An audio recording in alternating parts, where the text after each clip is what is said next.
Hello, everyone, and welcome to another week of DF Direct Weekly, the show where we take a look at news, check up on our content, our crew, and we take Patreon questions from Patreon, I guess. So, luckily, I am not here alone today. I am joined by a bouquet of tech experts, and the man that has been kissed by a rose for sure, Alex Battaglia. Hey there. What a wonderful song, right? Right, it's one of my favorites.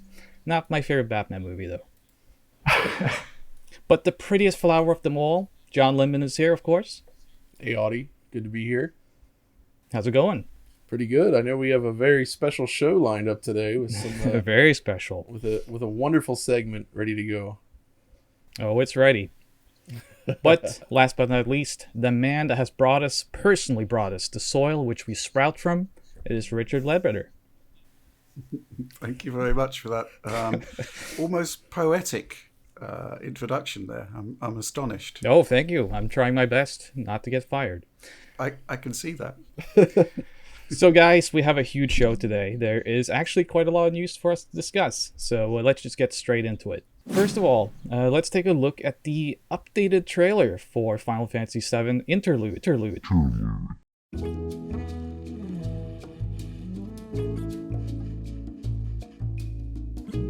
Which includes new textures, lighting, and even a new chapter, I believe, with a certain character. John, why don't you introduce us to this new trailer? Yeah, so they put out a trailer this week, sort of showing in more detail some of the changes they're making for the PlayStation 5 version. And I think it's really interesting because, we all watched it, and some of the changes are very obvious and nice, but a lot of them just appear to be more like artistic changes. You really get this feeling early on when they show this section when you're wandering through the slums and the position of the sun has changed.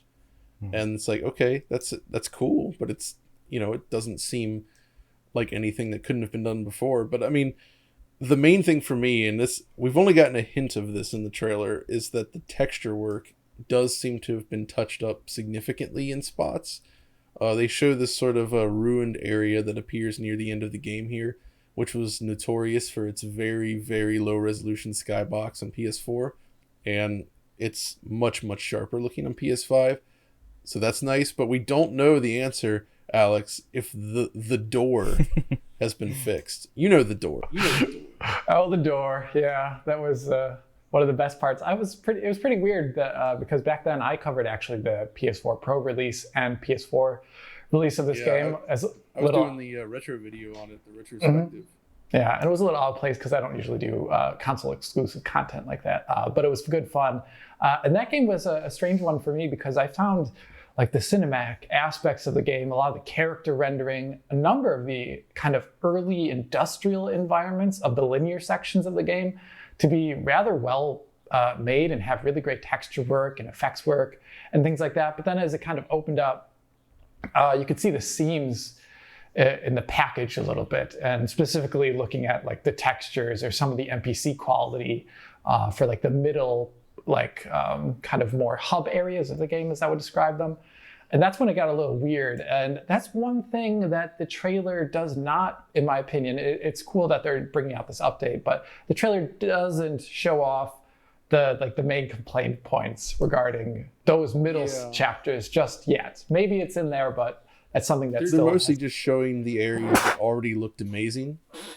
So it's like, you can definitely see a boost. There's more lights in some scenes. There's more like volumetric effects. The frame rate's obviously been bumped up to 60 frames per second, which looks excellent. That kind of stuff is really nice. Yeah, it's pretty weird actually to see some of the upgrades that they did put in. Like you were just describing them as being artistic. The sun position in the one scene being different. The added in kind of fog that they show that's kind of not there in the PlayStation 4 version. As I look at it, just looking at an Unreal Engine, that's not something that the PS4 can't exactly do already anyway. It's just more like they changed the set dressing a little bit. So it's kind of interesting. Which is, all of that's completely fine, actually. I mean, this isn't a new game. They're just making tweaks and changes to it. And I'm sure a lot of it is artistic. As you know how it is when you create something and you look back on it, a lot of times you'll be looking at the flaws that maybe other people didn't perceive as flaws will really stick out you'll be making tweaks there as well. So potentially there's some of that going on. I mean, either way, it's interesting. I really liked this game. I was a big fan of it. I don't know if did any of you actually finish it besides me? I did not. Not a huge Final Fantasy VII guy, but I did like the remake quite a bit. And yeah, my main takeaway from this trailer was just that the new textures, a lot of them seem artistic in nature rather than just higher quality necessarily. But certainly it does look nicer, and you do have that new graphics mode and performance mode, which is pretty neat. So people get that choice. Yeah, I mean, I don't really have any opinions about the game as such. I've never really been a big fan of Final Fantasy VII. I don't really see what the big deal is, to be honest. Richard. Come at me, everyone. Now the entire comment section is just going to be about that, Rich. That's why I produced an I produced an entire hour-long video on this game, Rich. You watched it. Surely you can understand something about it. The video was great. But going back to the Final Fantasy remake, I think what's kind of a bit weird from my perspective is we had the demo come out, which looked incredible and was almost essentially flawless, and then you get the full game, and there are technical problems with it that I can't believe they shipped with. So if this is a chance to go back and sort that out, great. But it would really be good if it is a sort of technical limitation as opposed to a software limitation as opposed to a hardware limitation. Kind of think the PS4 owners should be getting a bit of love too, to be honest. It's like, yeah, it definitely had some rough edges on PS4, but it's still probably one of the best looking RPGs that the system ever received. Mm-hmm. So, it does have pretty obvious flaws and spots, but it's still a very good looking game. Yeah. I always thought a little bit back then that the kind of like map changing distance and this like that door that we were talking about earlier, that was a joke, but it just seemed like an error almost, because you could find that door texture otherwise in the game looking fine. So it felt like the texture streamer settings were like a little too naive or a little too aggressive for even the PlayStation 4 Pro. But who knows? Yeah. But one thing I was a little surprised about this PlayStation 5 version, and we haven't really seen it too much, maybe a little bit on games like Observer, getting its next-gen re-release, at least on PlayStation 5.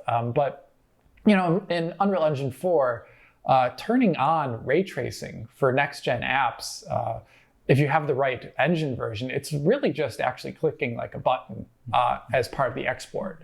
And then making sure you actually turn on like the console variable to like put on ray trace reflections. And it does surprise me a little bit that they haven't shown off any ray tracing for this, maybe for like a 30 FPS mode or something like that. Because it probably would help the art in certain sections of the game. Maybe not like the lighting, because a lot of it's baked already anyway, but reflections would actually look pretty great in these industrial environments they have, Exactly. In some of the hub areas that you visit, maybe not, but definitely in the industrial stuff, especially in like Shinra Tower late in the game, there's shiny stuff everywhere. And switching that over to ray trace reflections would look great, I think. So, but, It seems like that new chapter they're adding is kind of diverging the story quite a bit from the original too, though, John, right? I don't know how much the original remake went off base, but I mean, this new chapter of Yuffie seems to be entirely new. I mean, they really lean more into this like conflict they had with Wutai in the past and the distrust between them. So I assume it's going to kind of fit into that side of things. I could totally see how this would slide into the story kind of off to the side, as something else happening during the initial section of this game, because, Yuffie is not accessible in the original game at this point in the game. No, you have to find her in like the forest, like in the second disc, is it? Or is it first? I forget. It's definitely later in the game. Yeah. But the original remake takes a lot of it expands on a lot of things, and sometimes takes a few liberties. And of course, I don't want to get into the ending here, but I'm sure there has been talk of how it takes some strange turns, very Nomura kind of turns. Yeah, actually, pretty much. But I think it should fit in there. I'm just curious to see how they're gonna do it. If it's just like, oh, you choose from a menu and now you play this chapter, or as if they find a different way to integrate it directly into the story so it doesn't feel like it's just kind of slapped in there. I mean, I have a feeling it's a separate mode or like a separate chapter. It might be. So we'll see. One thing I always think about is the way the Witcher 3 did it, with just like sections of the map that you access differently. Like Blood and Wine, or actually not Blood and Wine, it's not the best. Blood and Wine is the best example. I was thinking of Heart of Stone, but just like a section of the map you go to that has all this new characters content in it. That's one thing I could imagine. Well, I mean, this remake isn't really, it was never open world. It was entirely chapter based, and each chapter has its own kind of location that you visit. So it's pretty easy for them to jump around the city and just kind of go to different spots. So I'm sure they could pull that off. Do you think that will change with the following episodes? Do you think they will integrate more open world scenarios, or do you think it will remain this way? I hope it doesn't become an open world game in the modern sense, but I'll be curious to see what they do, because I think this is why it's split, is because that the Midgar section was always so different from the rest of Final Fantasy VII. Yeah, exactly. To the point where it's kind of like it was basically an intro. Like, they could have done a late title card on the original game, like 6 or 7 hours in, and it kind of would have worked. But not here, obviously. But they're going to have to figure out how to do the world map stuff. Whether it's just like they keep the same scale as the rest of the game and it's a larger area to traverse. I'll be curious to see. I just hope the snowboarding sections will be good. Yeah. They already had a motorcycle section that was fine enough as is. And they used that a couple times, and it worked pretty well, better than the original. For sure, gosh, yeah. I'm just having horrific flashbacks to the mini games that were added to Final Fantasy 15 on Stadia. Oh, and just hoping for something a little better there in terms of exclusive content. Yeah, well, the PlayStation Golden 5. Saucer stuff was always fun in 7 on PlayStation. I'm sure they'll do a good job. It's like basketball. There's the Mog House thing, snowboarding. So they can't really screw that up. It's a little bit sad, though, that doing a game with the vastness of content that you see in those older RPGs isn't really feasible today anymore. I know, it's very sad. You have like stuff like Octopath Traveler, and I think that Fantasian coming out from Mistwalker looks kind of similar to classic JRPGs. Possibly. They look similar, but they don't have that same breadth. Like, just the amount of stuff. You don't have the same teams, the size of the teams and the tools, they're not the same anymore, so it's hard to do it this way. It's tricky because Final Fantasy VII was a AAA game at the time, and if you apply that AAA budget and team size to a modern game, there's certain expectations of what it looks like and how it plays that makes doing something the scale of the original Final Fantasy VII kind of impossible, I think. Yeah. The big games that are long and like classic JRPGs are only long by virtue of including tons and tons of repetitive content, fetch quests, and stuff like that, where you're just, grinding. And it's like the world map in Final Fantasy VII isn't really that big. You don't spend that much time just running across it, really. So it's, that's what makes open world games today kind of. All right. Well, I think we're all looking forward to seeing the end results of this remake re-release. So we'll probably get back to this as they show off more, but I think we can move on to the next news item. Another Switch Pro rumor. I think we're going to revisit this topic quite a few times until the actual machine does eventually show up, if it does. But Rich, what's the latest on the Switch Pro rumor mill? The latest is Bloomberg, who have pretty good sources, very good sources for the most part, in fact, particularly when it comes to hardware manufacturing in Japan. They're still saying that we're looking at a brand new Switch coming 2021, and it's going to have a new SoC. It's going to be using NVIDIA DLSS, all of the stuff we've heard in the past. And they're kind of putting their official rubber stamp on it. And for a journalist with any kind of reputation, that's kind of a big deal. That's kind of like the point of no return. Your reputation hangs on it. So to actually see this report is really interesting. And then there's the rumor mill kind of goes into overdrive here. So we've had one tweet, I believe, from a noted leaker saying that it's using the latest NVIDIA architecture. And when I mean latest, I'm talking about the one beyond Ampere, the one that's beyond the GPUs of the here and now. The Lovelace architecture. And so everyone's kind of taken that and run with it, even though, I think we need to kind of, again, every time without fail. I mean, I still remember when Wii U was going to come out with an ultra high-end Radeon, and it came out with pretty much the lowest power Radeon you could fit in a console of that form factor.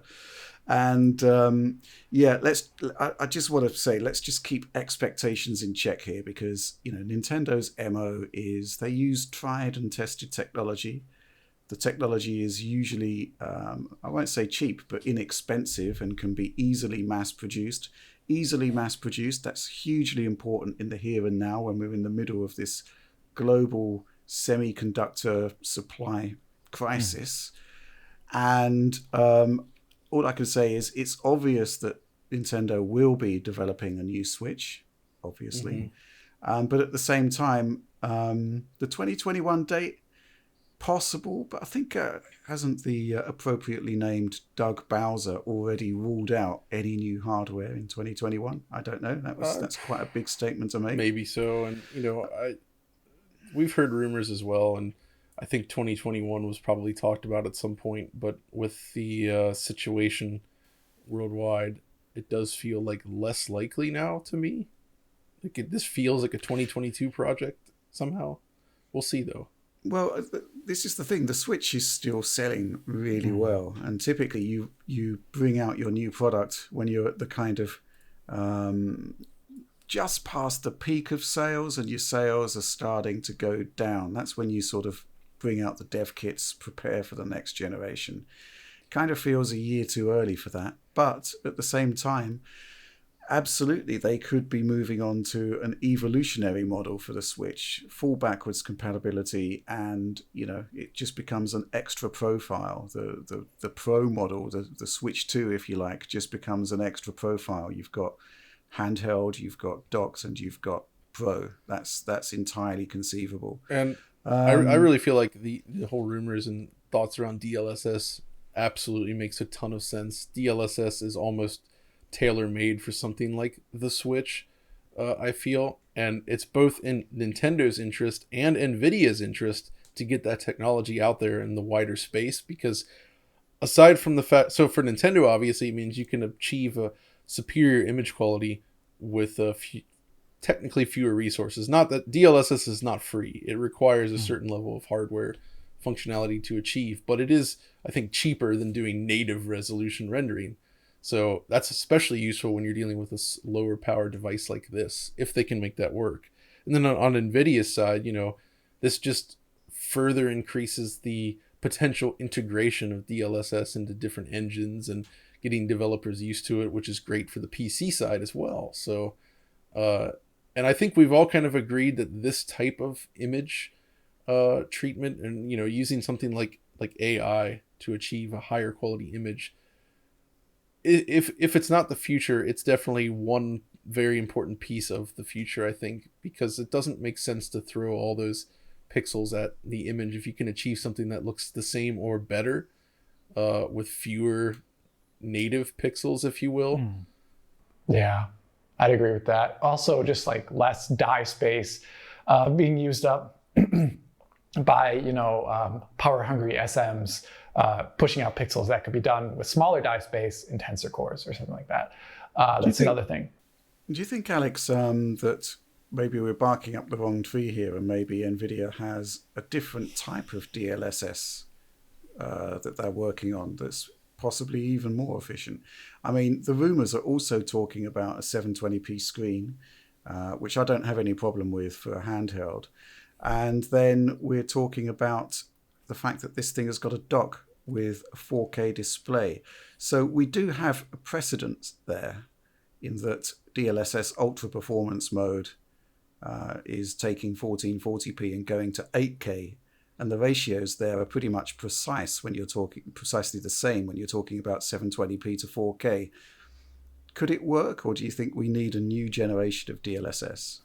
I mean, I've tried out ultra performance mode 720p to 4K, and it's definitely a pleasing image. I would say surprisingly pleasing. I'll just describe it like that. Surprisingly pleasing, given the internal resolution there. But it's not like 4K. It has the same issues that I kind of saw in 1440p to 8K. In a lot of ways, but it was still good looking image. And see, Alex, I think the key thing there is that you're talking about in the PC context, where users are usually closer to the screen. They're much less forgiving about image quality issues. Whereas on a Switch, I feel like they could definitely get away with that, and it would look more than good enough, I think, given the platform. Yeah, I'd agree with that. And also, going back to Rich's, like, are we going to need a new kind of DLSS? One thing I'm thinking about is the size of the device is pretty important because there is, depending upon the size of the GPU, a certain amount of tensor cores on there that make the DLSS runtime shorter or longer. And that's pretty important because if you're going to be upscaling games, it can't be something that's like, well, it could be, but you don't want to like spend 10 milliseconds doing DLSS. It should be like around 3 to 5 at worst. It's a lot cheaper on like Ampere and stuff. So would it need I kind of almost feel like there needs to be an even cheaper low power mode for DLSS for something like a Nintendo Switch sized GPU. I do kind of feel like they would need another iteration of it, or just like less weights in the model, things like that make it cheaper. Maybe have slightly less impressive visual quality, but we're already talking about a low power device anyway, where you're used to compromises. Maybe that's something that is actually what we're going to end up seeing. Well, I think that's something that you sort of hit the nail on the head there, Alex, which is that tensor cores scale with the size of the GPU, and obviously any new Switch is going to have a very small GPU in relation to a desktop part. So yeah, while it may have tensor cores, that isn't necessarily a slam dunk for the current implementation of DLSS. There may well need to be some additional efficiencies there. But I've got to admit, I'm really quite interested in seeing how 720p looks like scaled up to 4K with DLSS ultra performance mode. Maybe that's something we should do a video on. Give it a try. It's pretty fun. It's not that's suggesting that all the games would just be 720p anyway, and I could still see them targeting slightly higher native resolutions if it's a more capable Switch to begin with. So they may not be starting from 720p up to 4K. It could be higher. Yep. It's going to vary per game. One thing I'm curious about with the Switch Pro is the CPU setup, because it's been a while since we've seen NVIDIA innovate on ARM with its packages like what would the SoC exactly be on the CPU side. That would be interesting because it's obviously one of the weaker points of the Switch that a lot of devs have to contend with when they're porting down. It's like scaling the graphics in a game is a lot easier than scaling what the gameplay and environmental sizes and things like that. That's all like CPU related stuff. So I'm actually really curious what the CPU situation is going to be like in this theoretical Switch Pro. I think we've got to move to 8 cores because all of the mobile chips are basically based around that, the kind of master designs. And also to ensure that there is some kind of parity, some kind of analog to the current generation consoles of the moment. They do need to seriously up CPU performance compared to the first gen Switch. And I do believe that the latest ARM iterations are actually really efficient. Question is, of course, what is this chip actually going to be?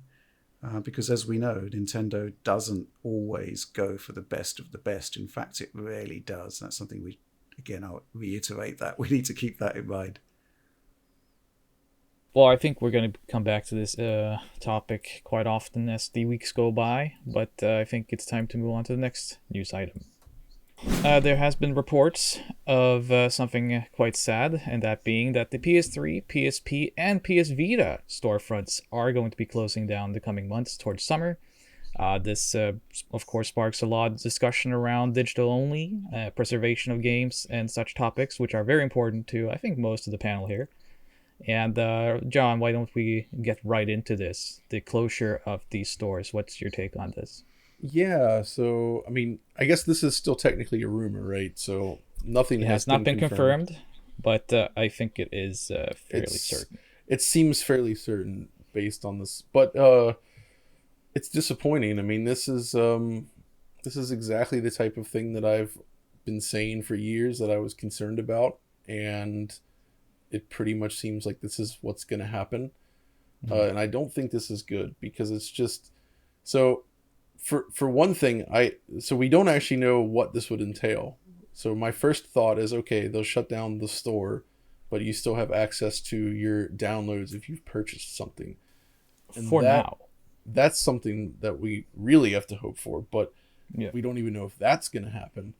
But this just means that a whole library of games could be lost. They won't be though, because thankfully, as always, pirates have come to the rescue. I mean, it's really a shame that game preservation has come to that, but that's just how it is. These big companies have shown time and again that they're not interested in necessarily. There can always be something that happens where suddenly the interest is gone. Nintendo and Sony have definitely demonstrated this thus far, and I don't know. It is concerning to me because there is a lot of great stuff on PS3 still, and Vita and PSP, and it's not all available on disc or cart. I think I'm in a little bit of a unique position on this panel because I think I'm the only one, at least in recent history, that has been producing and publishing games on these actual storefronts. And it's especially concerning because the PS Vita is part of this takedown. And the PS Vita, I would still, it's a platform that I published for, produced for, and it has still very much an active digital audience. And they're still, for me, getting sales reports. I still see numbers on the Vita. And so now, you know, it should be said that like a lot of the games, especially the ones that I work on, these would not survive the retail market. There would be no store shelves that would stock these. So they are quirky, weird Japanese indie games. But digital is, a godsend in that regard because we can find an audience, we can provide this, and can have fans discover these games as well. But when they take down these storefronts, even if the servers are active, that's one thing. And we don't even know. People might say, well, the servers will be active. But there's no guarantee that Sony will keep those up for 1 year, 2 years, because there's no financial incentive to keep them up once the storefronts are gone. That's just an additional cost for them that they probably don't want to do. Because we've seen this with WiiWare already, that's gone. There's no way to get those games anymore. So for me, it's just kind of like, well, these are several of my games now that people cannot buy, that they have been buying as recently as this month. So it's very distressing for me to see this kind of thing happen because I understand, there's not as much activity. They want to move on. They can't constantly keep support for these storefronts. But there really should be some sort of safeguard for these purchases because those servers will not stay up. I can guarantee that. Yeah, and this also brought up the other issue that was raised again this week that again relies on the hacking community is the battery situation on both PS3 and PS4. Yeah. And presumably PS5, where if the internal battery is dead and you change it, essentially the system needs to re-authenticate with Sony's network in order to play the games again. On PS3, this is for digital games that you've purchased. If this battery is replaced, dies. We actually got a preview of this that one time when the PSN went out. I think it was during that leap year. What you remember that, Rich, right? The PSN outage. Yeah, it was it was dubbed Apocalypse. Yeah. With the PS3 at the end, because essentially every single launch model PlayStation 3, I think it was the larger models, they stopped functioning for 24 hours. And, nobody knew what was happening. Nobody knew, Sony didn't seem to have any kind of comment for us. People were dismantling their PS3s and there was talk of specific ARM chips causing problems. And then a day later, everything was fine. But for that wonderfully kind of chaotic 24 hours, I'm saying it's wonderful as a journalist because it's just like, in terms of a story, it's gold. everybody's console stopped working. It's like the kind of conceit behind one of these post-apocalyptic TV shows on Netflix, but kind of limited to the video games arena. You just pitched a new show there, Rich. Yeah, well, I'm full of these ideas.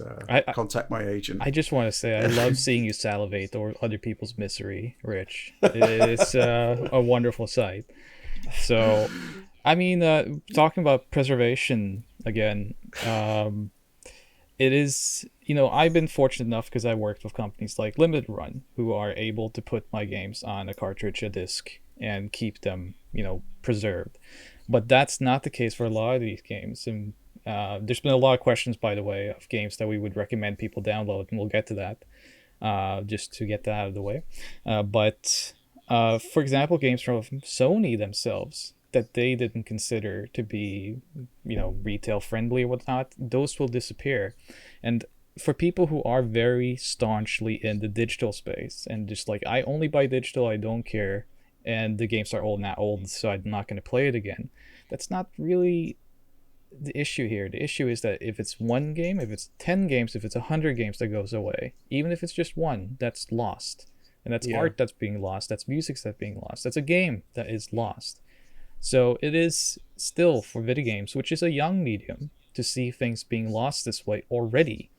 It's pretty awful. I mean, I come from an interest of Hong Kong action movies, and those were gone because they didn't. Yeah, those are all gone. The original prints, I mean. And still, I mean, I work a lot on those movies as well, doing audio commentaries and stuff, and I have to see the work they have to do to source like film prints in Malaysia and stuff like this because nothing was preserved. So it is important to preserve this stuff. And we know that's true with a lot of game companies as well. Yeah. Some preserve it, but a lot don't. And you really can't trust that they will. So we really have to rely on the community around it to even preserve these games, which they have mostly done, thankfully. But you don't want to have to resort to that kind of thing necessarily when your purchase should be like long-term. You should have legal access to these games. And it's just, and that's the thing is I see a lot of people, when this topic comes up, they get very defensive about their companies that they love. And really what we're asking for here is good for everyone. Like, we want access to remain possible. We just want an option. We just want the option, digital and or some sort of preserve. Some way to preserve digitally as well. Some way to keep this stuff online in a way that's that makes sense. And it's just I don't know. It is concerning for me, I must admit. Just to throw in one thing I have a very different perspective because I actually don't buy physical games. Get out. Yeah, I do.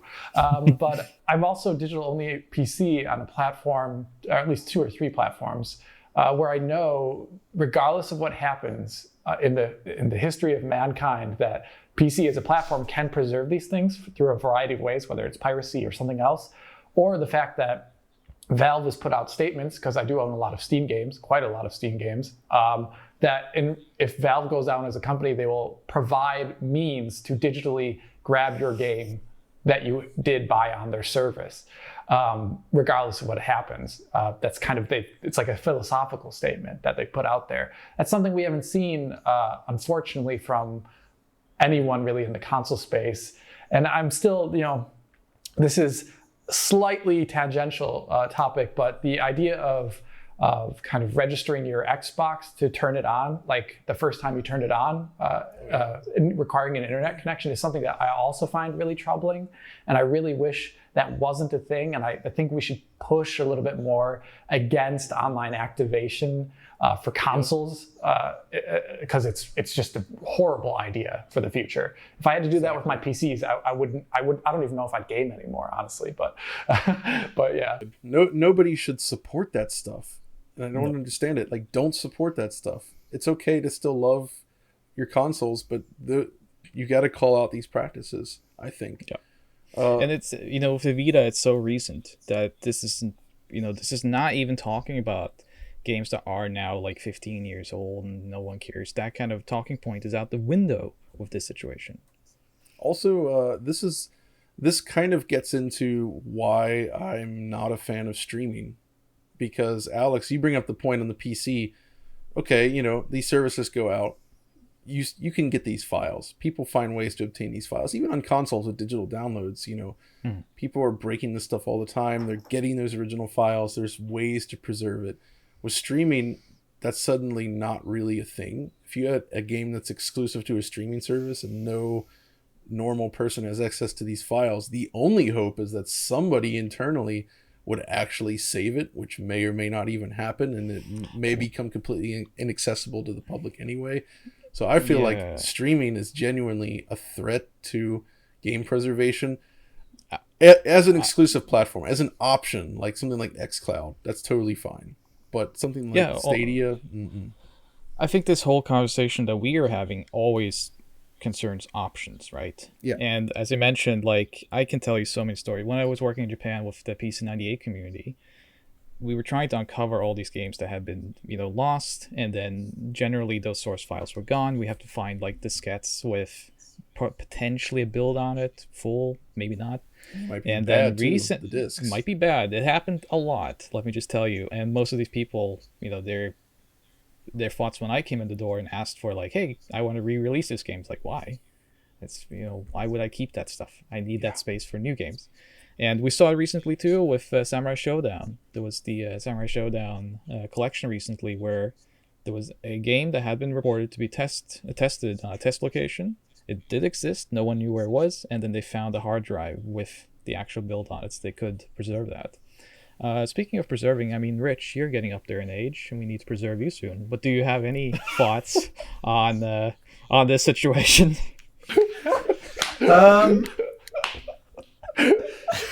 So I was just savouring Alex's walrus like yelping. Yeah, I know. Do I have any thoughts on it? Well, the WiiWare situation is quite troubling, isn't it? Yeah. And it basically relies on hackers to basically rip the Nintendo store to keep all of this stuff alive, right? For the record, I do think that the storefront access will be is likely to go.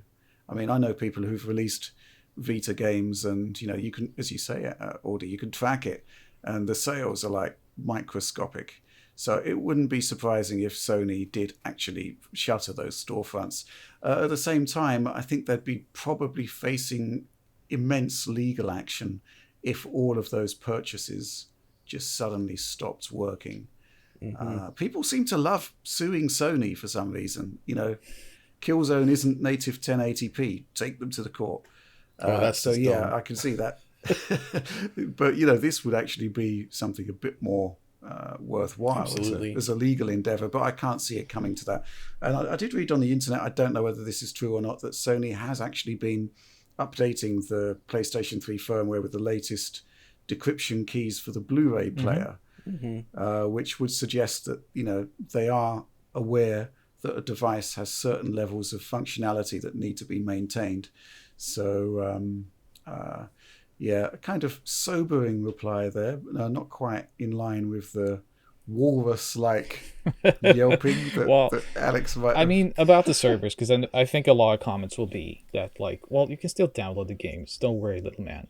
But once those storefronts are down, that sets a precedent that they will be gone soon enough, because there is no financial incentive to keep them up. And when those storefronts are not active, that when the games are not being released in stores anymore for this console, it's discontinued production, then they will take down those servers sooner than later. And it's really important to know that we're talking about a long period of time here in many cases, like 20, 30, 40 years.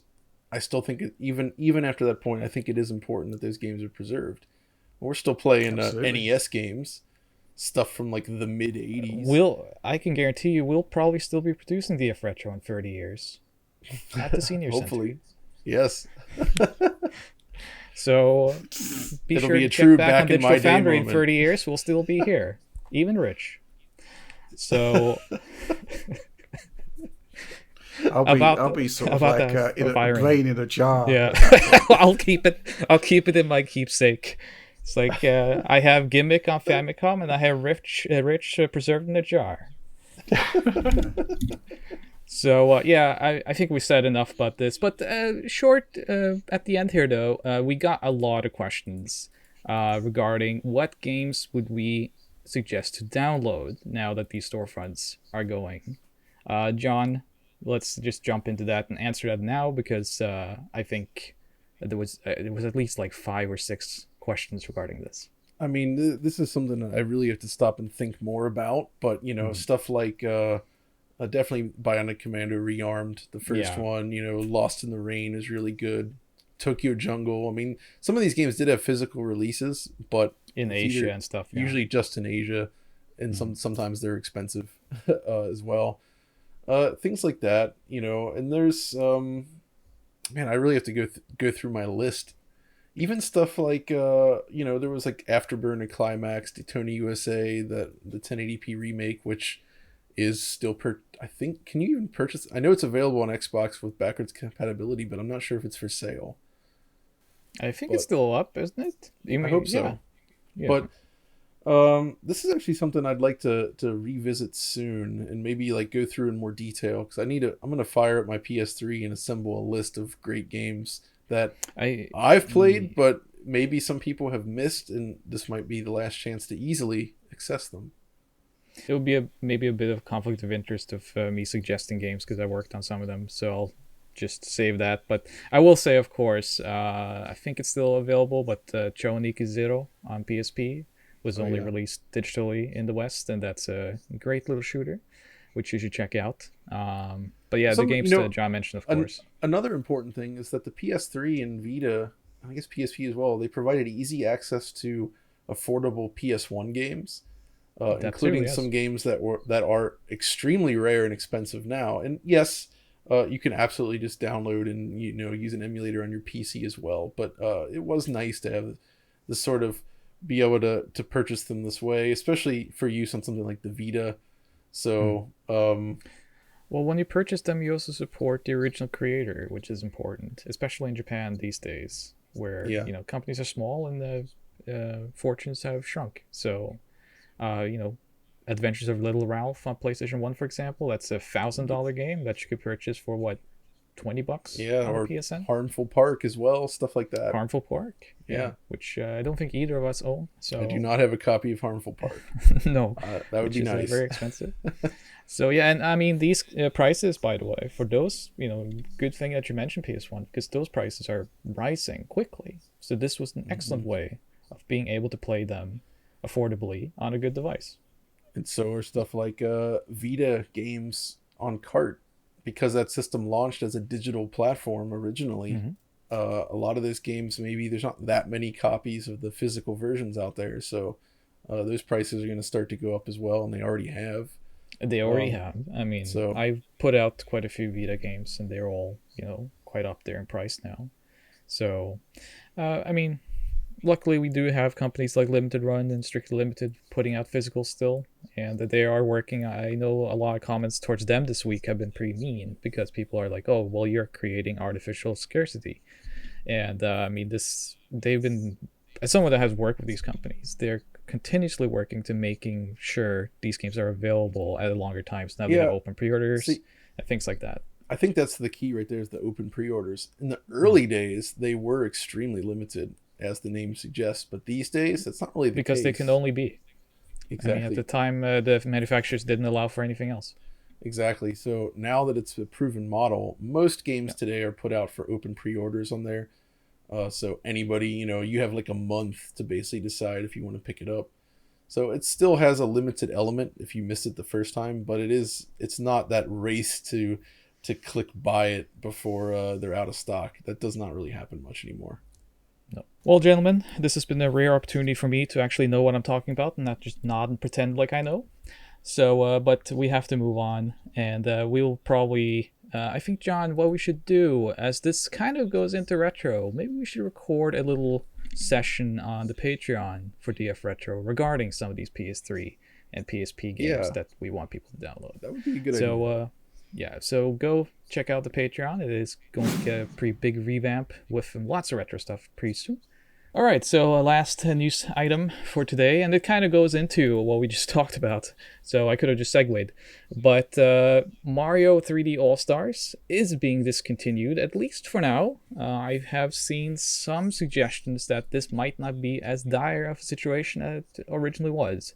But at least for now, Mario 3D All-Stars is being discontinued. And again, this is a kind of weird one because it's Nintendo, it's Mario. You wouldn't think that it needs a limited shelf life. It's really weird. But yeah, this has been a practice of theirs because now also at the same time, Mario 35th or 35, whatever it's called, a digital game where you can play Mario against other people, the original.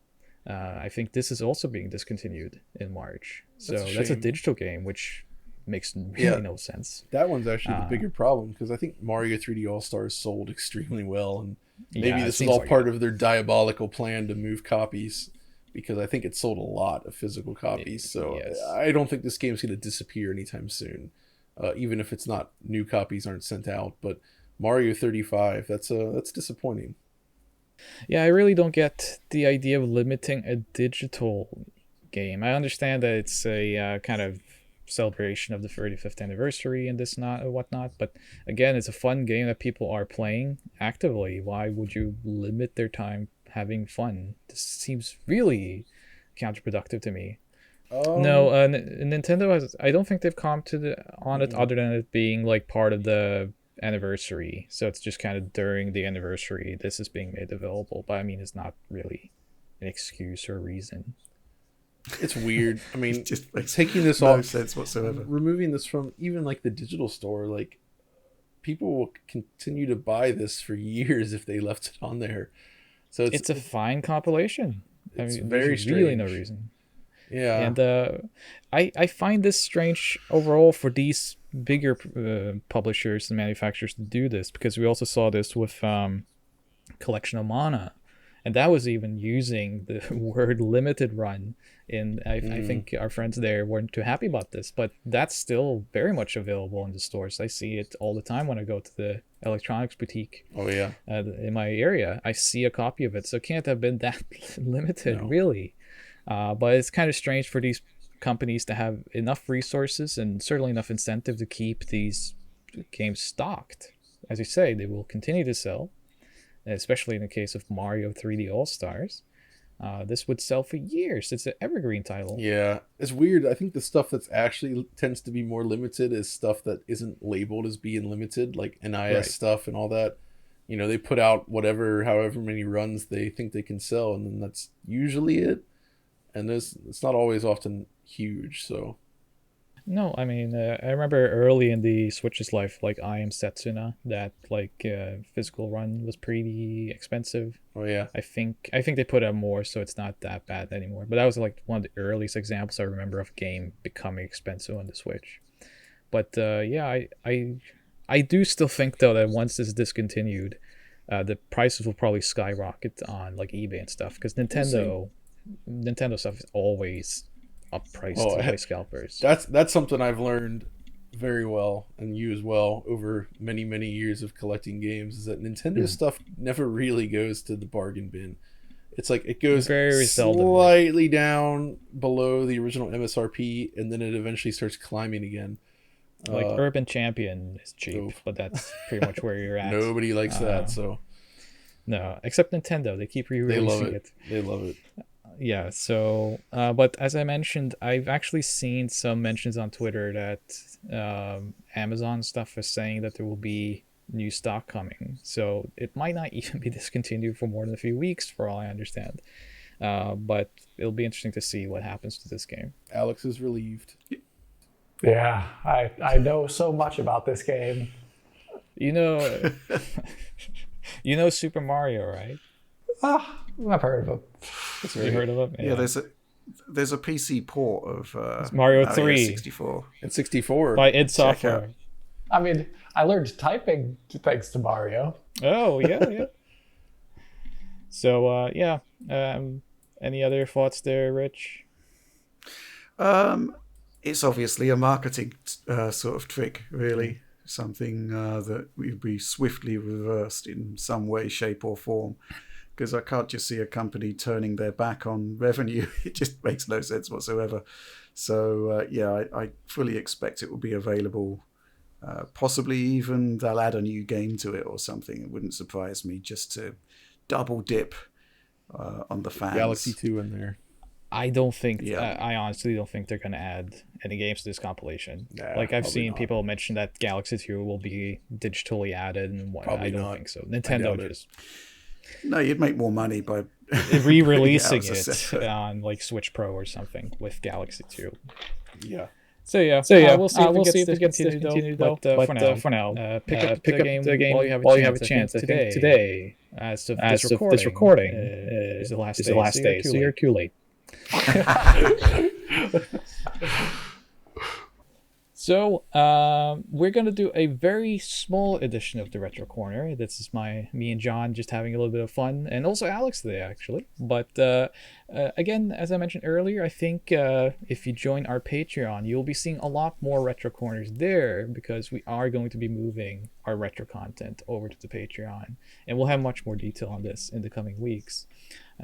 But let's just go into something that I know Alex has been really wanting to talk about for a couple of weeks, and that is your retro gaming setup. And you've been doing some Sound Blaster Live stuff recently, haven't you? Yeah, so basically getting into an older, John has a lot of experience in this, just getting a retro PC, setting it up. There's such a variety of hardware implementations for the available software to take advantage of, that you can run in really quickly into just kind of like bad sound or even bad visuals in a game due to, oh my gosh, you have like the wrong chipset or you have the wrong Sound Blaster card. They produced so many different kind of sound cards back in the day, integrated and separate through PCI or ISA, that you don't really know what you're getting into all the time with game compatibility. And I ran into one of those with the integrated, I think it was, the name of the company is like Esquinox or Esquinex. I forget the name of it, but Creative bought them out at some point. They used to make PCI cards. Wait, are you talking about Ensoniq? Ensoniq, that's the one. I couldn't remember the name of it. My brain. Sorry, it's like, I don't know. I just, words. I can't, but that was having trouble just playing like the basic kind of like Sound Blaster stuff from any games, like really garbled sound. I'll send a video to audio to edit it in here, what that sounds like.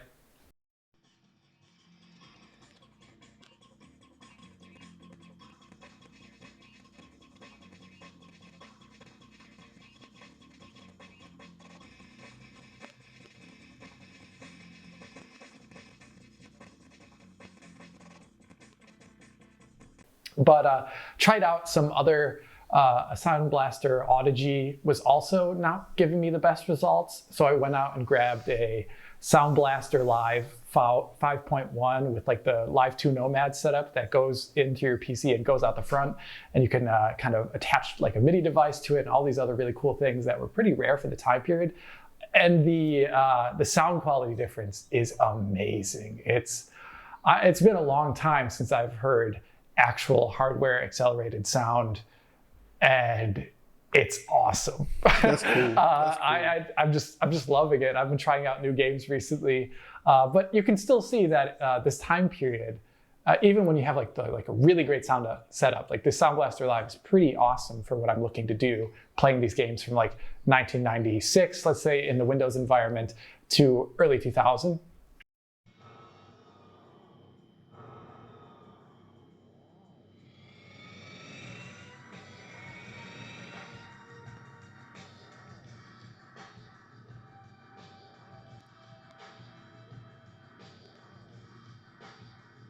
It's pretty great at that, but I was posted a video on Twitter about it, but like just the slightest difference in like a patch can mess one of these like earlier sound implementations up.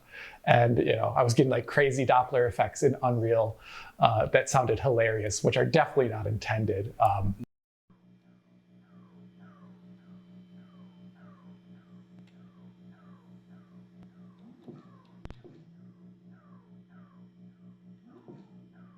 So it's just like a fun little period. And there's other things I'm doing in the background too. I do have a a Pentium 133 megahertz just sitting right here on the floor next to me that I'm going to install Windows 95 on it very soon and see what I can do there as well. But I'm just going further into this terrain here of older PCs. Fast, once you start down this path, it's like it gets addictive, and then you eventually end up with a drawer full of graphics cards and sound or cards. a house full in your case. Yes. Even I think Alex, you also joined me with the purchase of the Roland Sound canvas. Yeah, I do have that too. I bought one of those too. All right, everybody except for Rich. Yeah, where's your sound canvas, man? Well, you're just gonna rock that General Media, aren't you? I'm not going to entertain this stuff. I look to the future. One funny thing about that Roland Sound canvas, though, is I have the Mark 1 implementation. John has a Mark 2, I think, right? John? Yeah. You have Mark 2. So, yeah. Yeah, but the one I grabbed was not obviously used for PC stuff. It was used by like a band in Brandenburg, and it smells like cigarettes. It's brutal. Owned by Kraftwerk. Yeah, it's a direct Kraftwerk original. Yeah, but that's kind of funny thing with also older PC stuff is just the condition you can find them in sometimes too. They're so yellowed usually. I've noticed a lot of yellowing and scuff marks, words written onto cases that I don't understand why they're there with the 95 PC. There's just it's great. I ended up just putting my main Pentium 3 system in a modern case last year. Just for ease of working on it, even though it doesn't look vintage really. It's we could do like Clint from Lazy Game Reviews. He put like wooden tapestry on it. So good. The wood grain, yeah. Wood grain. The real thing is that modern cases, the actual like aluminum used to form the case is a lot more friendly for the hands. Or if you go back to like 20 or 30 years, some of that stuff, it's like cut yourself on like yeah. And whenever you guys talk about all these parts and stuff, I just thank God I have an Amiga. The Amiga just worked and it sounded wonderful. Only Amiga. Oh, it makes it possible. Yeah, I had an Amiga as well, Commodore 64. This is and the Spectrum. Retro gaming. Well, yeah, I had the Spectrum, and I guess technically it's proper retro gaming. I've seen you rock a Spectrum at like EJX playing. I think it was Jet Set Willy. No, I think it was Manic Miner. Manic Miner, that's right. Oh yeah, yeah, where the old muscle memory was still there, but the thing is, it's all associated with childhood. And when you're in those years and there's something better that comes along, there's just no mercy. So, Commodore 64, Iridium, Paradroid, all of that stuff, that was just kind of like game over for the Spectrum at that point. Amiga came along, obviously foregone conclusion. But then again, when I went my first job interview and I saw the Mega Drive, I just instantly lost all interest in the Amiga. It was like, okay, this is just fundamentally I grew better. up with Commodore and Amiga, and when I saw the Mega Drive, I wanted Amiga games on the Mega Drive. Right, yeah, which did kind of happen. It did happen. We'll actually have an example of that pretty soon. So, pretty cool stuff. I'm pretty happy you keep us up to date on your adventures there, Alex. What's next for your retro computer then? I guess hooking up the MIDI system, and other than that, we got to get them working together. We have to connect our Pentium 3s. Got to have a LAN. Yeah. The network environment. I do have a working network environment already, but it's just a matter of just figuring out what games we can actually connect with, because a lot of older games didn't have the expectation that people would be throwing like Ethernet cables and connecting through modern internet stuff. So you know what we got to do? We got to like get our pajamas, connect our PCs together in the LAN, drink balls all night, and listen to techno. Play some Red Alert. I've done this, and also you gotta get Rich to join us though. Yeah, I'd be sort of in a sling connected to the ceiling. Oh yeah. yeah, in a cage. Yeah. In a cage. Yeah. Duct tape. Patreon exclusive. Oh man. Mm-hmm. I'm so happy you hired me to ruin this channel. Well, you're doing a good job so far. Yes, thank you. I'm trying my best.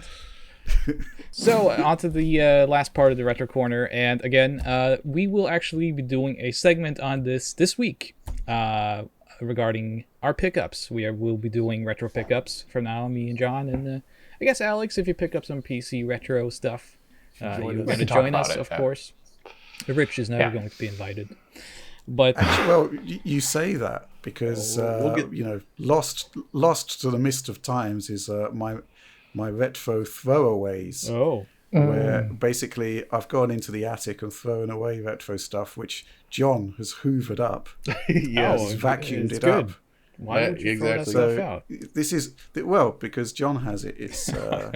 It's my way of giving back to the retro community. See, I show up in England with a very empty suitcase, and I walk away barely able to get it through security. Yeah, every time. I'm very familiar with this. You had my my launch Japanese N64 there, John, with the fully working controller. Yes, actually, that was the best thing. And that's a rare find these days, is to have a pristine N64 analog stick, because most of them have been ground down from Mario Party and the like. That sounds like you didn't play your N64 much, Rich. Well, yeah, that is an accurate summary. You were the editor-in-chief of the Sega Saturn magazine, so I feel like that would have been a betrayal if you played N64. Well, here's the thing. This was the company I was working for. We had 3 Nintendo 64s that were delivered to the office, and obviously everybody wanted them. And we just had a lottery, and I got one of the 3 systems. So, I just had an extended holiday and played Mario 64. Beyond that, I don't really recall doing much on the Nintendo 64. So, that's why your controller there is in pristine quality. I think you mentioned that you were into like the Star Wars games, though, weren't you? Like Rogue Squadron? Well, I admired them from afar. I didn't play them. Yeah. I mean, at least you could have done the slide on Games Master, I guess. And not fallen off like Dave Perry. We should, we need to talk about Games Master one day. But, someday. John, why don't we give a little bit of a preview of the games we will be talking about this week on the Retro Pickups? Yeah, so I mean, I've had a lot of arrivals, but I picked 3 just to kind of hold up that are interesting, and we won't go into too much detail. I finally got a copy of Cosmic Smash for Dreamcast, which I've been kind of wanting for a while. It's a really cool game. Also picked up Boku no Natsuyasumi 2 for PlayStation 2. Yes. So these are beautiful games. We'll have to get some footage nice of that music on that one. Yeah. And then lastly, because I just played all the way through Ys 4, The Dawn of Ys on PC Engine, I was back into getting old other Ys games versions I didn't have. So I picked up the Japanese Mega Drive version of Ys 3 Wonders from Ys, which this is probably the best version of that game, since some of the other versions, especially on PC Engine, has great music, but other issues. Yeah, the games I'll be talking about, some of them at least. One, actually a Dreamcast game as well, but kind of a cheat, because I got the, if you can see here, Xenocider, which is that new 3D game on Dreamcast, which runs at 60 frames per second. Has like this Space Harrier type gameplay. Check that out. The special edition comes with the soundtrack, so I was curious. So we'll be talking about that. I will be getting some footage of that. Another one here that is very up my alley, but I think John is going to roll his eyes. I got this weird Taiwanese Famicom game that just came out called Hungry Ghost Night. Yes. These things keep showing up at my house. Yes, I shipped this one to my place because I want to show it off. But it is kind of like a Gauntlet style game. It was produced in Taiwan this year, so it's brand new. Cool. And it's a company I tried to support just because I like supporting the homebrew community on the Famicom. And then last but not least, we were talking about Amiga to Mega Drive. I got the Japanese version of James Bond 2 on the Mega Drive. And at John's place, I actually have the Super Famicom version of this game. Yeah, why are you suddenly buying up James Bond? Do you have something in mind for the future? I have something in mind for the future. Oh. Don't tell Rich. So I don't mind about James Pond whatsoever, but for John, it seems to be like, verboten. It's a topic that just mustn't be discussed. I don't quite get it. I mean, it's funny. Bearing in It's not mind bad. some of the nonsense you guys talk about. No, I actually was a think revelation. James Pond is fine. It's just I make fun of the background work in those games. A lot of those like where it's just like random fruit and like objects just floating tiled across the background with a gradient behind it. I never understood why they did that. I think because of the rendering techniques on the Amiga, I think it was just easy to tile stuff on that system. And then somebody was like, that won't fly, and they made Mr. Nuts, which doesn't have that problem. So this is interesting also because it comes in that extra thick Mega Drive case, by the way. That Road Rash 2 and all the Electronic Arts games in Japan came in this thick case. So, and as I mentioned, I have the Super Famicom version at John's place waiting. So we'll see what we'll end up doing with these games. So we'll be showing those off and talking about other pickups this week on the Patreon channel. So go sign up and check out what we have in store for you there. All right, gentlemen, let's talk a little bit about the content of this week on Digital Foundry. First of all, content on the Patreon. Again, John, I think you took part in the Patreon exclusive game tournament. Why don't you just quickly talk about this? So just real quick, we kind of set up this thing, and Will helped kick it off with where we just invited patrons from our Discord to come on over and play some Unreal Tournament, the 1999 version of Unreal Tournament, and it was fun. And we all jumped online, and we had a server going, and just kind of people jumping in and out. We had the live chat going in Discord, and it was great getting back into some Unreal Tournament. The game's still a lot of fun. Especially now I played at 160 frames per second, which my old Voodoo 3 back in the day could not do.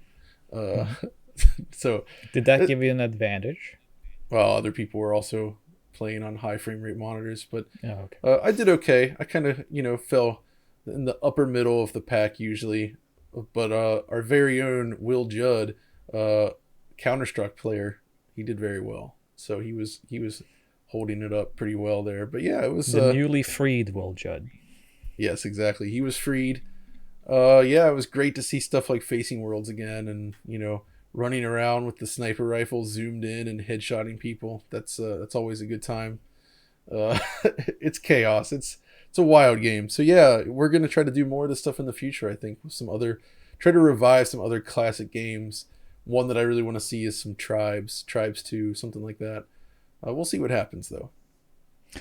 And just as I blink the sellouts moniker on screen, we are mentioning the Patreon a lot these days because we are revamping it all. We're putting up early exclusives. We're putting up daily posts, basically, at this point, with production notes and other fun stuff. So that's why we have all these news items on the Patreon. So if you're not there yet, go check it out. And we will have some new tiers very, very soon. Yeah, I think the thing that I'm kind of excited about is the fact that we have a content meeting every Monday at 9 in.m, and basically the bullet points of that meeting will go up on Patreon, and you'll find out what we're doing throughout the week, and put up some comments, and we can talk about it in this section of the show. Get your name out there on the show, talk about what you're interested in terms of what we're doing. We really want to increase the level of interaction there. Exactly. So, go for Plus, it. we can provide some extra insight into like why certain games are getting covered and why other ones might not, because there's so many different games out there. So hopefully that will help let people kind of understand the process behind what and we also choose. you get access to our Discord, which is very active and a lot of fun. We have a DF Retro channel. We have, of course, the Digital Foundry General channel. And there is a lot of memes happening right now regarding Rich. So, oh boy, and Alex. So just join in on the fun. We're all in there every day. So it is Patreon is for us now very much a communication tool, and we love the amount of activity we have been able to get with our fans there. So it's a lot of fun for us specifically to be there and talk to all of you. So join up. I think one of the cooler videos this week, though, is Bloodborne. John and Rich, you were working on this extensively. So do you want to share some more notes on that? Rich? Yeah, I wouldn't mind. It's quite funny, really, that speaking of the Discord and the Patreon, I mean, essentially what we've done is to take Bloodborne, run Lance McDonald's 60 frames per second patch at 1080p on a PlayStation 5, and then we added AI upscaling to it.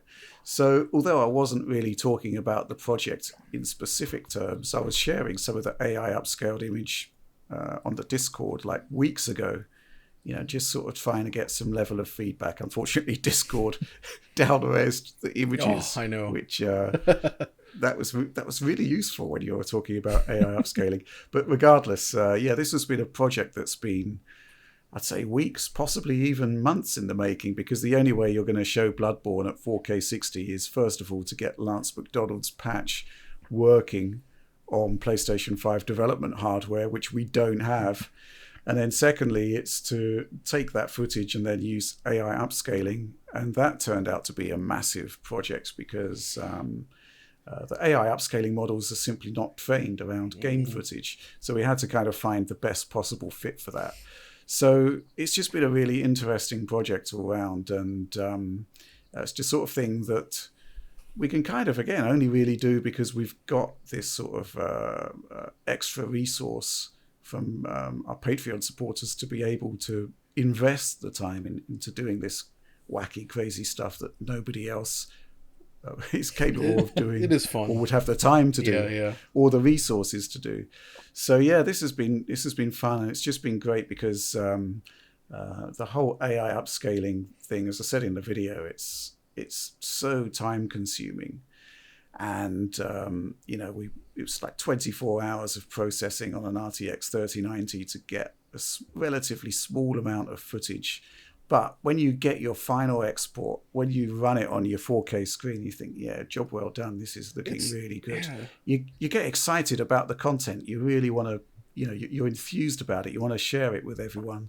So, as we sort of speak, we haven't released that video yet, but I'm going to be really interested to see what the responses. I'm sure there's going to be a lot of people saying, this is you can't play it, it's worthless. But at the same time, it's pretty interesting. The AI upscaling method we went with, we kind of focused on trying to clean up some of the shimmering, and so it perceptually it looks different, but it's just neat to see. I think just as an exercise. Mm-hmm. Yes, that was a lot of fun there, and it's kind of projects where we can do more of this in the future. I mean, this AI upscaling, you can go to 8K. Why don't we take some Last of Us 2 footage, see how that looks at 8K, or rather how it would look at 8K downscaled back to 4K because it's a native 1440p. So lots of sort of weird experiments. I mean, we can just run these AI models during the night, so it doesn't really impede our workflow as such. So really excited into looking at this. And I honestly think maybe we'll be seeing some kind of variant of this work in video games. I mean, we're already seeing it with DLSS, but there's going to be other techniques. There's going to be other implementations. Yep. There's going to be, I suspect, at some point in the future, system level filters for AI upscaling, which don't have the temporal information that DLSS has, but the model is good enough that it still holds up, and those models will be activated. This is we're talking about way, way, way in the future, because the Bloodborne footage was upscaling one frame every half a second, essentially, which is not playable. No. But really interesting stuff, and interested to see where that sort of research goes. John, you also did the Monster Hunter Rise video. Any further details you want to share on that video, or? Yeah, I was thinking of might trial out some multiplayer with that game next week, and maybe get a little bit of measurement from it, and might talk about it on the show next week just to see how it fares. Spending some time in multiplayer as well, because I missed out on the chance to do multiplayer, I guess, during the review phase. So play online. I like the names you had given your characters, by the way. Oh, thanks. That was good fun. You see, I'm living in all of your heads. Rent free. I know. All day, Rich. Let me just say, all night. All day and all night. So, Alex, I know you also put out another Avengers video, didn't you? Yeah. Any other further details you want to talk about that, or do you think things have been said enough now? I mean, the video is pretty clear. I guess the one thing is people just, it contains cross-console comparison, so there's always a little bit of ire from certain aspects of the audience regarding that. For me, in the end, you're just looking at two different versions of games on PlayStation 5 and Xbox Series X, where the developer, for very certain reasons known to them, decided to go for two different resolution implementations. And there's reasons for that, and you just kind of live with it. I wouldn't feel too bad if I had a PlayStation 5 version of that game, though, at all. I think it's just an interesting discussion to talk about how the end result for resolution that you count is not always indicative of the actual visual quality that you're getting, and that's important when we start talking about reconstruction. I was asked on another channel, actually on Beyond 3D, about why I was acting purposefully so perplexed that this is the case. And it's completely didactic. It's because in the future, I kind of want to get away in my own content from just talking about pixel counts, because it's a little bit arbitrary at times, where you choose to pixel count and whether or not you capture the lowest of the lows and all these other things. And it's just in general, if you think about it, like if you have a checkerboarded image, 4K checkerboarded, and you put it next to an 1800p, internal resolution image that's just naively upscaled to 4K versus a DLSS internally 1080p image upscaled to 4K, you have an internal resolution that is very different on each one and how it's made, but the quality of each of these images subjectively could actually be counterintuitive to their internal resolution. Also, so that's why I'm just trying to throw that out there. The other thing, Alex, that I really took away from that is that not all of these reconstruction checkerboard techniques are created equal. And I think that we've seen some that look excellent in the final form and almost impossible to tell that it's not just a native image. And then we've seen others that are exceptionally poor. I wouldn't say Avengers is exceptionally poor, but it's definitely on the lower half in terms of the way it resolves in the final image compared to many other examples we've seen in the past few years. So I just don't want people to walk away from your video and say, oh, well, checkerboarding's bad now. No, they made some specific choices there. Like, it wasn't uncommon in the PlayStation 4 Pro generation to have your post-processing done before checkerboarding. A number of PlayStation headliner titles do it because it's just really expensive to have native resolution post-processing. So they still kept that for the PlayStation 5 version, it looks like, with their highest performance mode. But they maybe did that for a reason, though, for ease of porting. Maybe they also did it because if you actually do look at the checkerboarding footage, that it still does drop the resolution, So it is, obviously, it still needs to drop to keep performance up. So it's not all these decisions are just complex development decisions. And yeah, I'd agree with you, John, though, that we've seen better, but at the same time, other games aren't targeting 60 FPS with all the very game-specific things that this one's doing. So yeah, I think there's been a lot of interest in this one, though, because by and large, with a couple of exceptions, such as Hitman 3, developers have gone for parity. Yeah. In terms of rendering presentations. And sometimes the PlayStation 5 produces a slightly higher pixel count or a slightly higher frame rate. Other times it's Xbox Series X. But this is a game similar to Hitman 3 where the developers have actually chosen two very different sort of end results in terms of how they output resolution. So again, it's really early days in the kind of next gen conflict, but it's an interesting data point, and it's kind of going to be interesting to see where we go from here going forward. All I will say, I think the big takeaway from me was the storage side of things was kind of arguably a bit more interesting from my perspective, because thus far we've just seen developers leaning into the physical makeup of the hardware to get faster loading times. Nixxes went the full mile. They actually used those low-level APIs. And we are seeing the kind of orders of magnitude increase in performance or reduction in loading times that is genuinely game-changing. Yeah. And it kind of landed where I suspected it would, which is that, the PlayStation 5 has technically the faster SSD, and that is reflected in the results. But when you're talking about orders of magnitude in terms of improvement, the perception of 4 seconds versus 6 seconds is there's not really that much in it, right? There's not really. And there's also another point in there. I didn't talk about it in the video because it's not exactly something I can just confirm really easily in outlets like the way we describe it in our videos. But if you look at the file sizes between the PlayStation 5 version, the Xbox Series version of this game, you'll see that the Xbox Series version is actually quite a bit larger. And we also saw this in Control as well too. So I think one thing that we still have yet to see exactly due to these file size differences is that we have yet to see what it is like on the Xbox side when a game is also using real-time decompression to accelerate loading.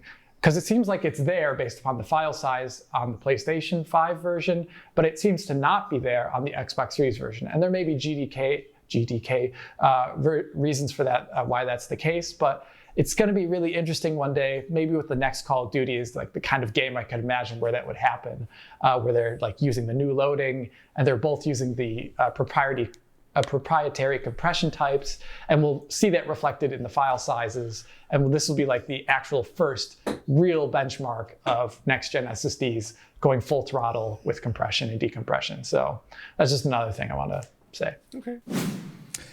All right, everyone. So before we head into the Q&A for this week, we have a new segment we would like to debut on this special episode. We're going to call this What's in the Box, Rich? Applause, everyone.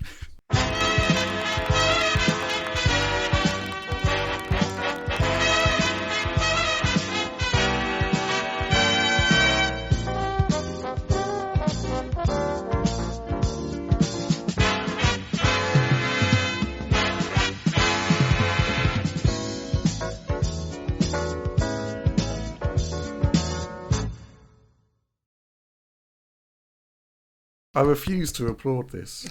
So the rules of this game is quite simple. There are no rules because it's not a game. Rich actually very generously gave me his home address to have me send stuff to him. Isn't that right, Rich? No, John gave it to you. That's right. Well, we can talk about that with the local authorities later. But I sent you two boxes. I sent you 2 boxes this week with some surprises in them. And we are going to open them up for all of you to watch today. Yeah, I think a bit of background first. I've been posting on Twitter these, I refer to them as brown packages. Not just in color. Surly special. Well, yeah, the surly special, and it's put it this way, I now know why my dog barks at the letterbox.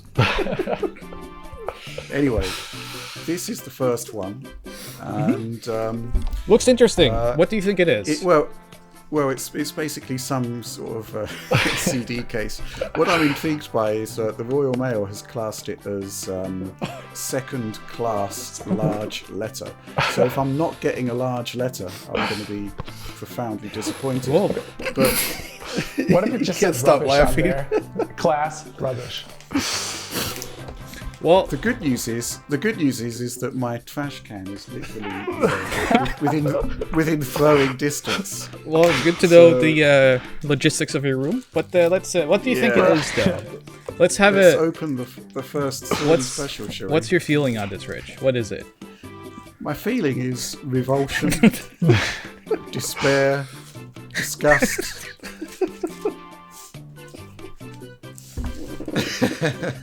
Okay, so here it is. That's one of the best.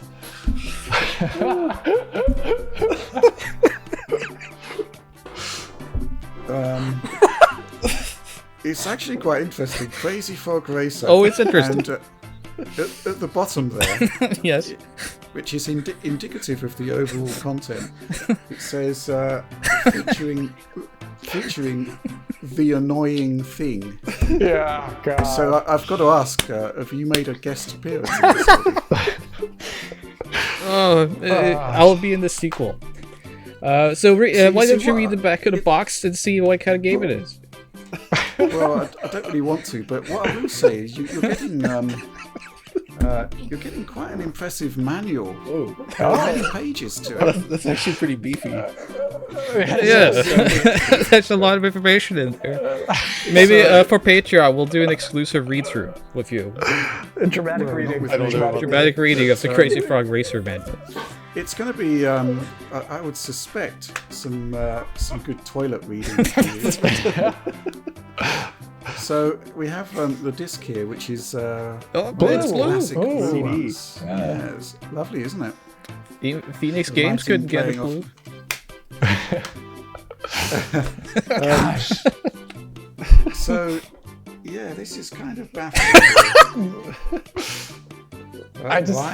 Ride with the annoying thing, which I am doing week in, week out, in a high-octane riot through cityscapes and underground mayhem. Yeah.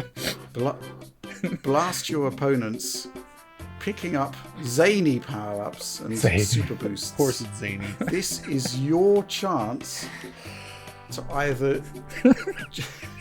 This is your chance to either join the annoying thing Or submit. or help beat him. The phrase "beat him" is appropriate. Beat the annoying thing.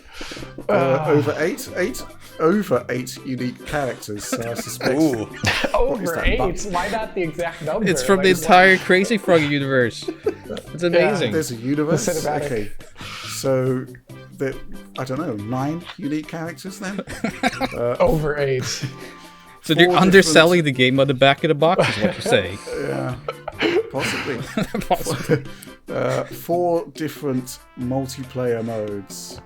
This is quite sort of presumptuous, isn't it? It suggests that people will want more than one person, i.e. you, We'll play the Crazy will want Frog. to play it. We're reviewing Crazy Frog live on DF Weekly. And 12, How many years 12, in the industry, Rich? This is the pinnacle. It's 30 actually. Yeah. 31 this year, and in all of those years, I've managed to avoid this nonsense. Actually, Rich, just really quickly, I think one thing, do you know the date of your first article or first contribution? Because it could align with my birthday. Thank you for the thumbnail for this video, by the way. It's kind of it would be around July 1990, Alex. Okay, so I'm April 1990, so that's interesting. Yeah, I was still at school then. So anyway, look, Crazy Frog Racer. Yes. I'll tell you what, it's the PAL version, so I'm wishing all of the slowdown and letterboxing in the world on you when you eventually play this game. Do you think that was released in any other territory? No, I think it was. I think there is an NTSC version. No, I don't. Well, No way. We'll find out in Rich's mailbox in the future. But Rich, there is another box. Well, there's another. This is the kind of archetypal brown package that typically.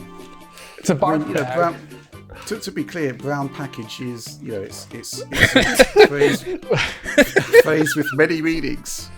It works on at least 2 levels. You know, most people get like the shivers when they get like a letter from the IRS and stuff, but you get like anxiety when there's a box showing up. The thing is, my taxes are imperfect. All right. This is far worse. Well, what do you think this is before you open it? I don't care. Why should I care? Because it's like, your show. It's what's in the box, Rich. You're chill. This was your idea, Right. Rich. Don't you remember? Don't you remember you told me in the middle of the night? Visited your dreams. Here we go. What is it? All I'm gonna say is that it looks as though I've opened the packages in the correct order. Oh yeah. So who? Right. Okay.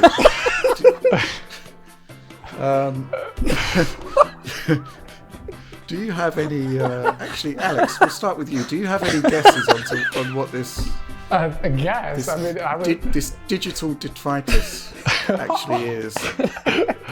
It's digital. No.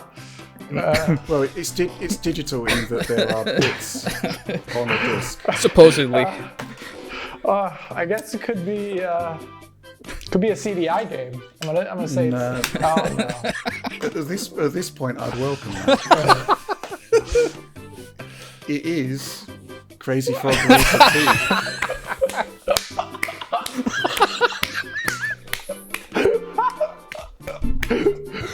Okay, that's what I didn't expect. This is like the post-credit sequence of Crazy Frog. So Rich. I think Rich. the selling points on this one are excellent.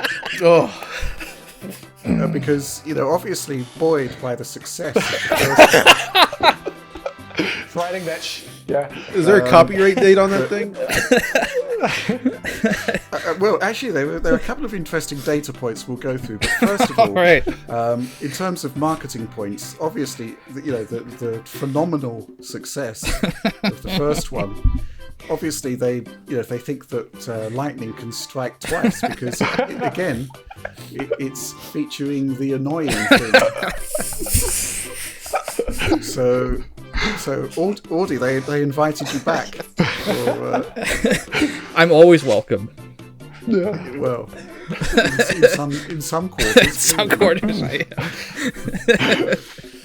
And but they have added a new selling point to this one. It includes Crazy Frog music. Oh. Okay. Oh god. Wait, does that mean that the first one does not include Crazy Frog music? I don't know, All right. but yeah, you're getting the classic version of Axel F. Oh yes. From Crazy Frog. You should put that in there. Now, okay, the other interesting data point, right? Okay, the first one is suitable for ages 3 and up. Okay, the sequel, it's a game changer, 7 and up. Oh, they went dark with this one. They The darkest of the trilogy. It's like the Revenge of the Sith, starring I Crazy mean, Frog. if you've seen a full body image of the annoying thing, maybe they censored. Oh yeah, it. we'll have to Maybe pixelate that. Yeah. That's well, true. put it this way: Peggy, the ratings authority, basically banned this sick film from anyone Well, I welcome it. aged 7 or other 6 and lower, and I applaud them for their decision. Do you think this is a better game, though? Do you think they improved on various aspects, or do you think it's mostly the same? I can only go by the marketing because I am never, ever Loading yourself. I will destroy all PlayStation 2s before I load this game. Wait for the video that we're gonna make in this game. Join us on Patreon for the 5-part series. Rich plays Crazy Frog Racer. Okay, well, Or join me at the employment office tomorrow. It says here, the annoying thing is cranking up the speed for his latest and greatest racing adventure. Yeah. I don't know. Crazy Frog Racer 2! Exclamation point. Take control of the evil boss drone, the sub drone, the holiday thing. All right. Was there Is that another Santa? thing? There's an annoying thing and there's a holiday thing. Is the holiday thing basically where you are granted blessed relief from Rich, exposure? there's only one way to find out. Let's play the game together. I just No. Okay, the bullet points. Unleash new explosive power-ups onto unsuspecting racers. I kind of know what that feels like. Such as the toxic cloud. Which, this game is a toxic cloud. Oil puddle and flash. Again, massive levels of presumption here. Four new multiplayer battle arenas. They'll back it up. for frantic split screen action. Cool new mini games. Wow. Oh, no. I thought they were Stadia exclusive. Crazy pinball and crazy dance. That one's for you, obviously. Yes. Race across the popular crazy. Oh my God. I'm taking these people to the advertising standards authority for this. Race across the popular Crazy Frog universe as seen on TV. Oh no! As seen on TV. Well, obviously my TV was turned off at the time. It was a bit. Made popular. I mean, this is, they've got the word popular twice in the same sentence. Let's just take it from the top. Race across the popular Crazy Frog universe as seen on TV, made popular by video. Made popular by videos such as popcorn. You also, by the way, you get popcorn as part of the musical mix. Oh god. Wow. Wow. We are the champions. So gosh. The Crazy Frog was quite prolific. He ruined everything you liked. And indeed horrific. So it doesn't say that. It doesn't say and horrific. It doesn't need to. It's just stated on the cover. Let's take a look. Well, the good news is that that they've saved the world's resources with a there's much thinner manual, which is good. The disc, it's another blue one. Another CD. Blue one, yeah. Did they pay extra for that? No. CDs were blue and DVDs were silver. Yeah, but would you want to give any level of prestige to this? I think it would have cost them more to press it on a DVD, so they went for the cheap option. Right. Okay. I'm kind of wishing that that the PlayStation supported those mini discs used by the GameCube, just to cut down on the horrific waste of world resources. That's why we got to the PSP. Well, folks, so that's thank you for actually making the case for the closure of digital stores, if it means that you don't need to access nonsense like this. we work on multiple levels here at Digital Foundry. Mostly the lowest level for me. Well, Rich, thank you for partaking in this first episode of many What's in the Box, Rich. Yeah, I usually hold the dog back from attacking the mail, but in this case, all bets are off. I don't think your dog wants to actually be near those. You see, what I do have to give you kudos for is that they both arrived on the same day, presumably from different sellers. I only pay for the highest shipping. Right. What, you mean second class? Yes. Right, okay. There is a first class, spoilers. Yeah, but okay. I mean, price. Can we put this behind us and move on to something better? Yeah. Yes, let's move on to the questions. But thank you so much, Rich. You'll note I didn't say you're welcome. Yeah, I noted. All right, so we put up our weekly call for questions on the Patreon. I don't think I need to mention that one more time. And we got, as usual, a plethora of questions. Many. We can't get to all of them. Excuse me, I'm losing my voice. But we have been talking about in the Discord that we will be doing a summary at the end of the month with some questions we didn't get to with John, Rich, Alex, where we will go through all the different questions that we didn't get to answer and answer them in a Patreon exclusive video. So don't worry if we didn't get to yours. It's just in the interest of time that we can't do everything, but we will be making our way through most of them. But let's jump to one from Alex Mauve. He says, oh, this is a long one. I need to read for this one. Hey DF crew, have you ever considered adding some sort of feels-like metric to your performance graphs? In your videos, you give your impressions whether or not performance dips affect the gameplay. Do you think this is measurable? So for example, a dip from 60 to 40 would be more yellow in the graph, whereas a dip from 120 to 90 would still be green. Of course, that's also dependent on how many dips there are in total, frame time pacing, whether or not you're using VRR display, and etc. But I've been wondering about this.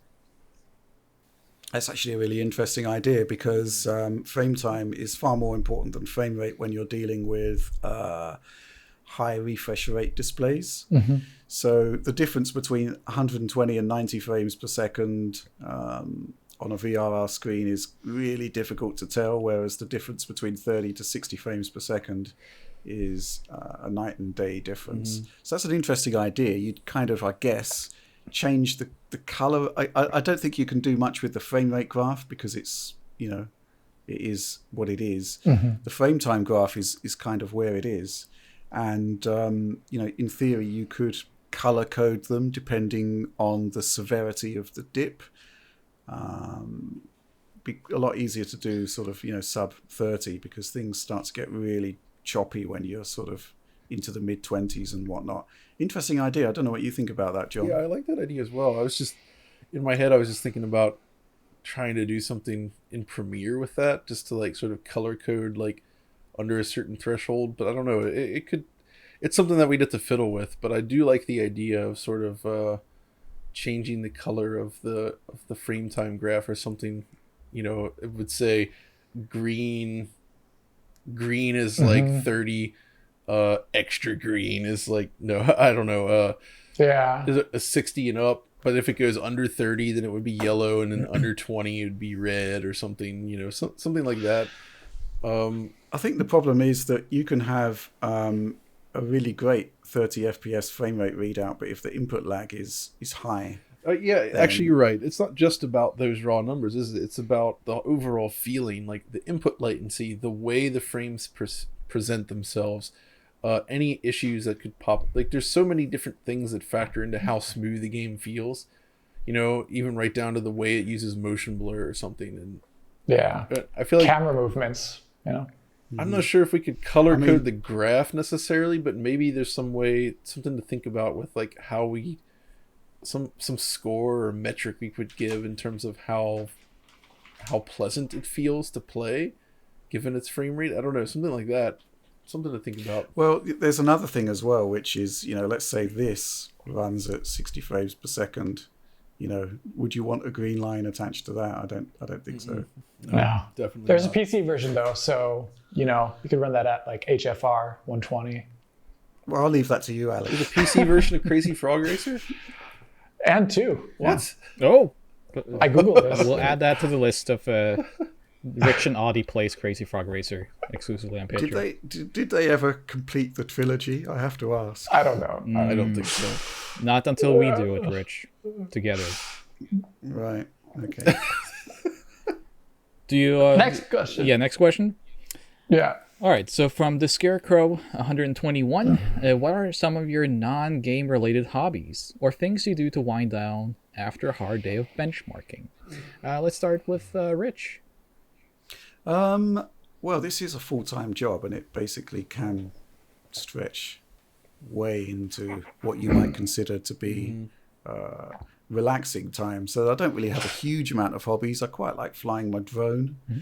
One thing which I might well do on the planned behind-the-scenes access, I quite like searching out for, I guess you could call them potentially collectible pieces of technology. So, on my videos I've had, I used to have anyway before I moved my office, there was an old Motorola brick phone in the background.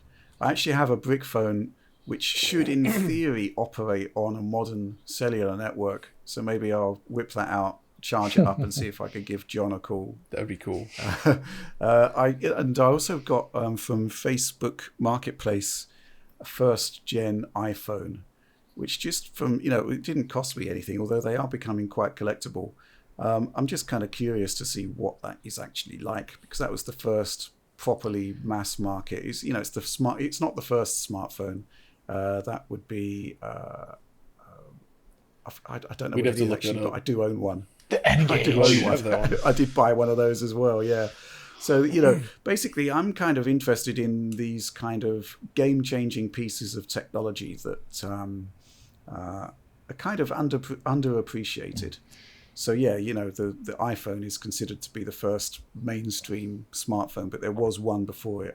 I got both of them just for my sort of technical curiosity. I've also been kind of looking at the first generation DLSRs, because they're quite important.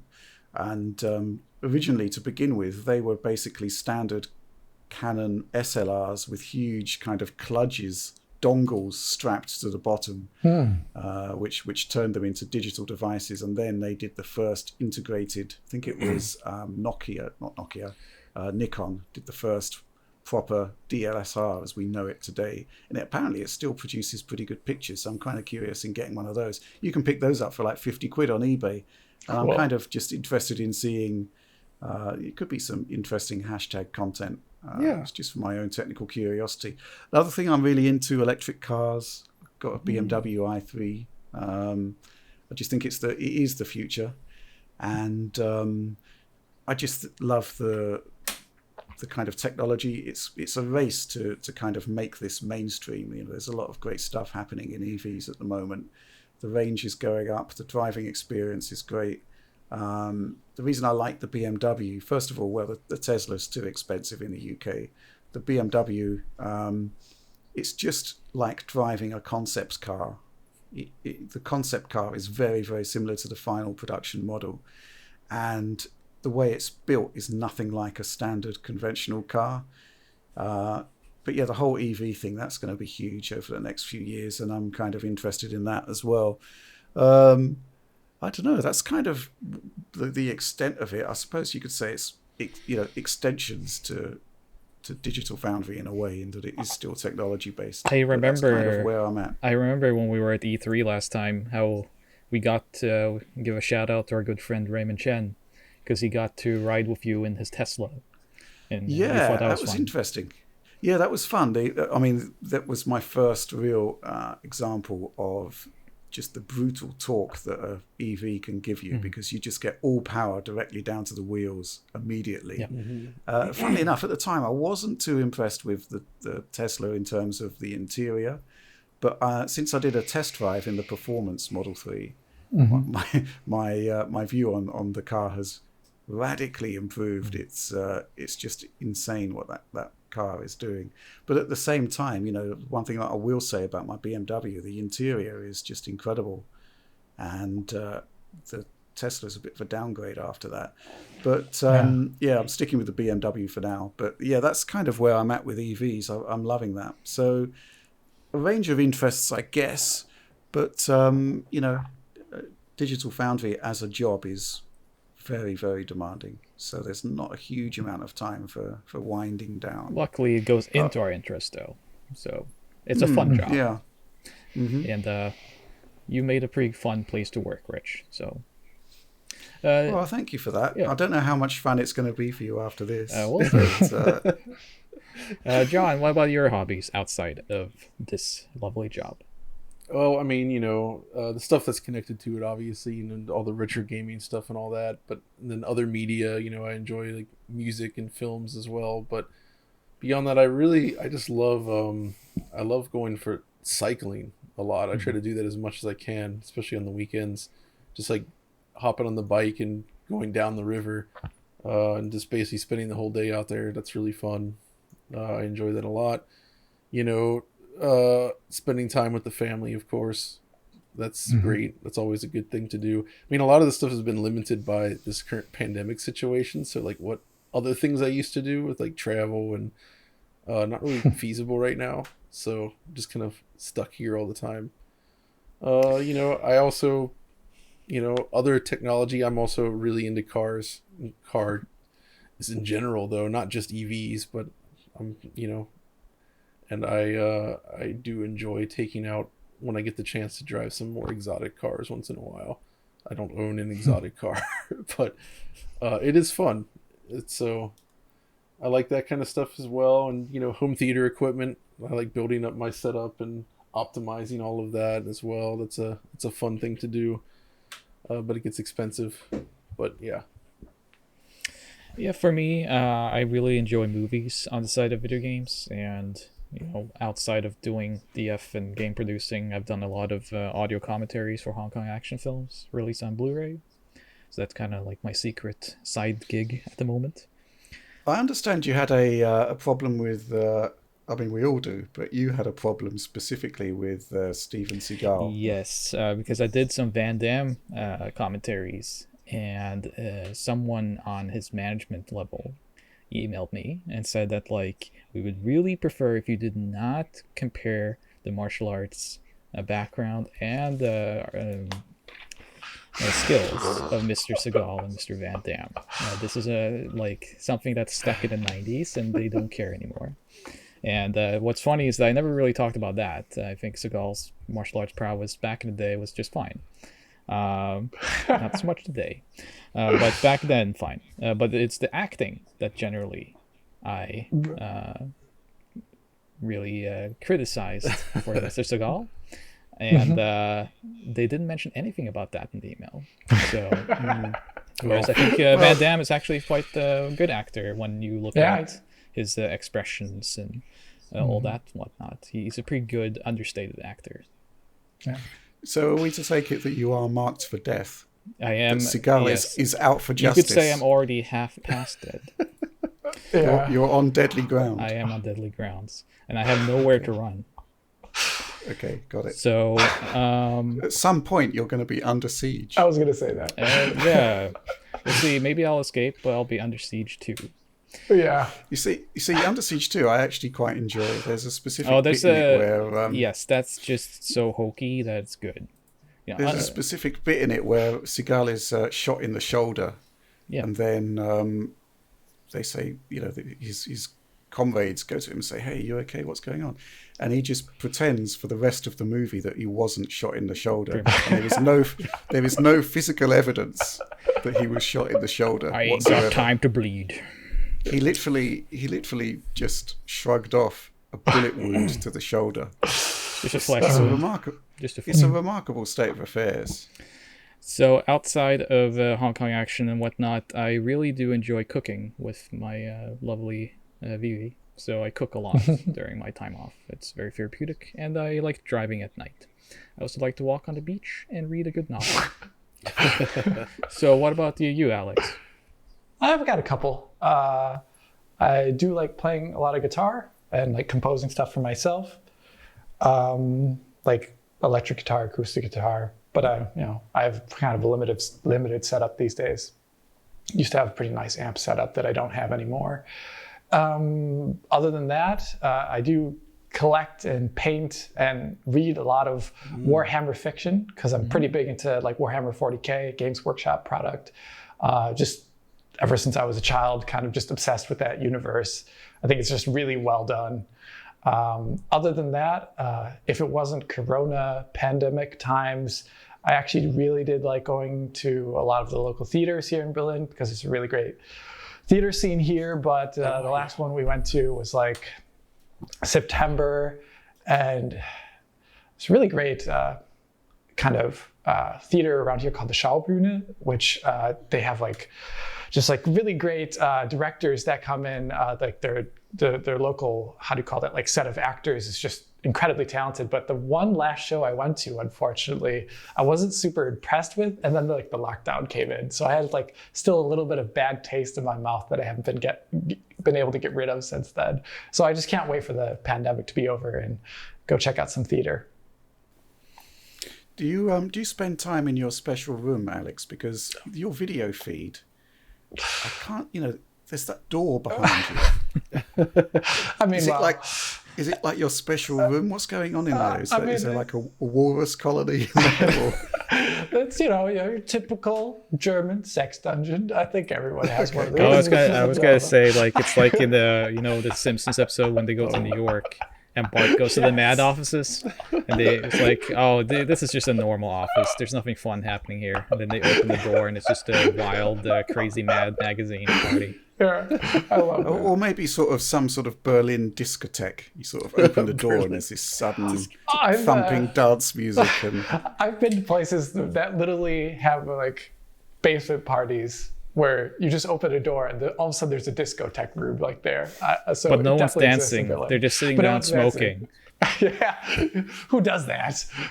Yeah. At some point, we're going to have to answer the mystery of what's behind that door. Patreon exclusive, I'm telling you. Question mark on top of that door right there. Yes. Let's see, which one should we pick here? From Glasgow Graham, do you think DLSS and Unreal Engine 5's Nanite will have a big impact on PC VR games, not only improving rendering resolution and close-up detail, but lowering the GPU entry barrier for high-end VR visuals? Yeah, yes and yes. The only thing is I have yet to try out any DLSS with VR. And, VR makes it so that anything that is based on temporal information tends to break down a little bit more because it's so close to your face. Yeah. At the same time, though, DLSS avoids a lot of the problems normal TAA has. And in VR, you're working at a higher frame rate anyway. So I have yet to try it out. I would like to see what it looks like. But I think something like the quality mode of DLSS could be pretty awesome for VR. That's just kind of how I see it, yeah. I mean, you're still we're bumping up against the limitations of the resolution on the headsets still, Yeah. right? So you can super sample the heck out of an image, but you're still limited by the panel resolution within the headsets. And that's something that's going to continue to improve, I think, in time. But right now, there is still a bit of a screen door effect. I mean, it's been kind of minimized, but you can definitely see that it's not, as sharp as you. I don't really have a huge investment in VR. Mm-hmm. Obviously, I think the lighting technology of Nanite could be pretty impressive. Just general UE5 detail levels that we've seen in that demo could be quite game-changing. Be interested to see how that all works out with the new PlayStation headset as well, but which we talked about last week. But beyond that, I don't really have a huge amount to contribute on that. Yeah. Certainly do on a couple of the other questions that we've got on the docket, though. Maybe we'll have to save them. But I guess we can quickly answer from Doc's 1231. Hey, Rich, would you rather play all the Bubsy games back-to-back or all the CDI games back-to-back? Well, that's an interesting question, isn't it? Note it's not from Bob Dutch this week. I know. I don't know where he is. Somebody real has actually come up with this question. Yes. Which is quite remarkable. Hey now, Bob Dutch is real. I'll answer that question with another question.